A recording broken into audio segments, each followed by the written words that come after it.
getting too aggressive in the South China Sea, and they were warning us. Now, isn't that rather ironic? We borrow money for China, we run our military operation, we go over there and pester them with our military. What is this? How many countries are we in now? We're in about 50 countries, 900 bases. We just recently opened up a base in Australia. I don't know why we have to occupy Australia these days. So it's pretty ironic that we are doing this. As far as I'm concerned, putting troops in vessels and pestering the Chinese right now would be similar to allowing the Chinese to come into the Gulf of Mexico or the Chesapeake Bay and declare that it's their territory. So it's about time we change our foreign policy because it is such an important issue. It contributes to the war and the killing and the finances. So it is now time to bring the troops home.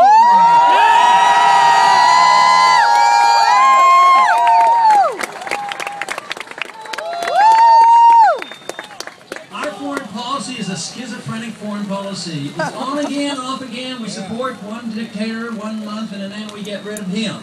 This has been going on and on. It's just not once or twice. At one time, we were on the same side as Bin Laden, and things happened to change. One time, we supported and we were on the side of Saddam Hussein when we wanted him to invade Iran. So we at one time were close allies of Noriega. We now are still allies with a country called Saudi Arabia. 15 out of the 19 hijackers came from Saudi Arabia, and they practice Sharia law. I would say that we ought to look more carefully what the founders told us and taught us and encouraged us to follow. Is a non-interventionist foreign policy, free trade and friendship with other countries, and no entangling alliances and no nation building.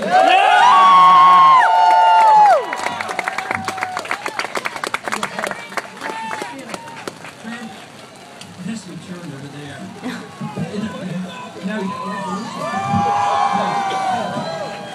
Have to loosen this one.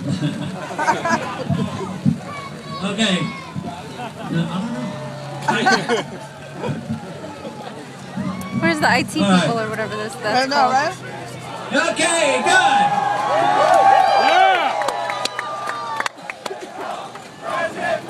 President Paul! President Paul! President Paul! President Paul! President Paul! President Paul! President Paul! It is obviously very crucial that the foreign policy changes because of the cost. In the last 10 years, we added $4 trillion to our national debt.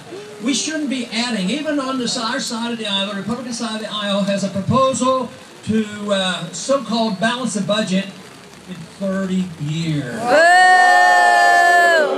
My proposal is to cut $1 trillion the first year and balance it.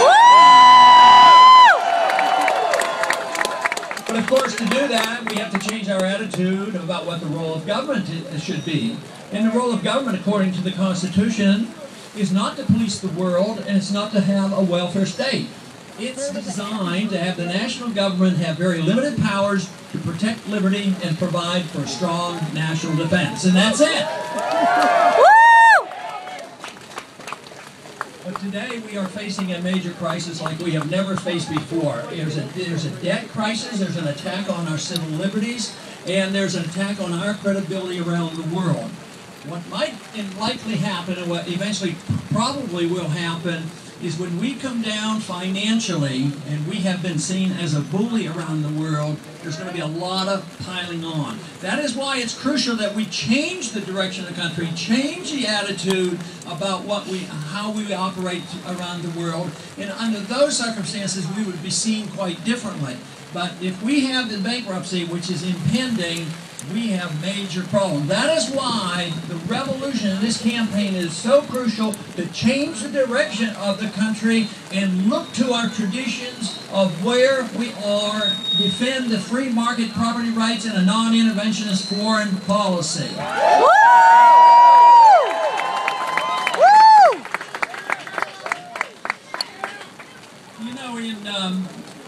You know, in our early history, of course, we had a major undertaking overthrowing an empire. And in some ways, that is what we're doing now. I believe we have an empire